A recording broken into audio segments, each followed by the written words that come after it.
10ই মুহররমে আল্লাহ রাব্বুল আলামিন ফিরআউনের কবল থেকে মূসা আলাইহিস সালাম এবং বনু ইসরাইলকে মুক্তি দিয়েছেন। এটা ছিল মুহররম মাসের 10 তারিখ। এই নিয়তে আমরা সওম রাখি, এই নিয়তে আমরা রোজা রাখবো। এই দিনেই 10ই মুহররমে ইমাম হুসাইন রাদিয়াল্লাহু আনহু শাহাদাত ঘটে গেছে।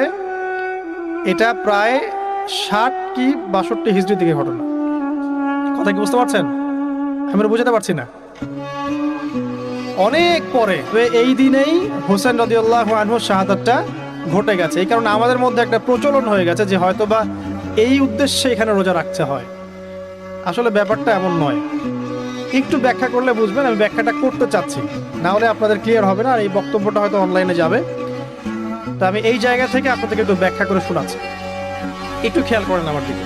রাসূল সাল্লাল্লাহু আলাইহি ওয়াসাল্লামের ইন্তেকালের পর খলিফা হন আবু বকর সিদ্দিক রাদিয়াল্লাহু আনহু, তারপরে ওমর রাদিয়াল্লাহু আনহু, তারপরে উসমান রাদিয়াল্লাহু আনহু। এই উসমান রাদিয়াল্লাহু আনহুর এই সময় থেকে শেষের দিকে একটা সমস্যা সৃষ্টি হয়েছে। কি সমস্যা?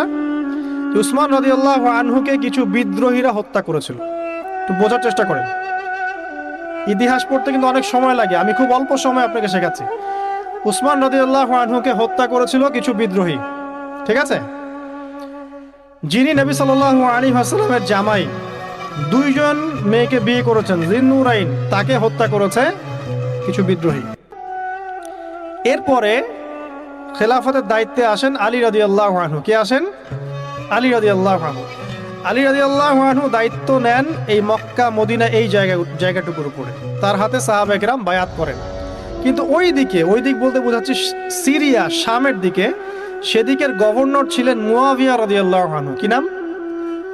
মুয়াবিয়া রাদিয়াল্লাহু আনহু। তিনিও কিন্তু একজন বড়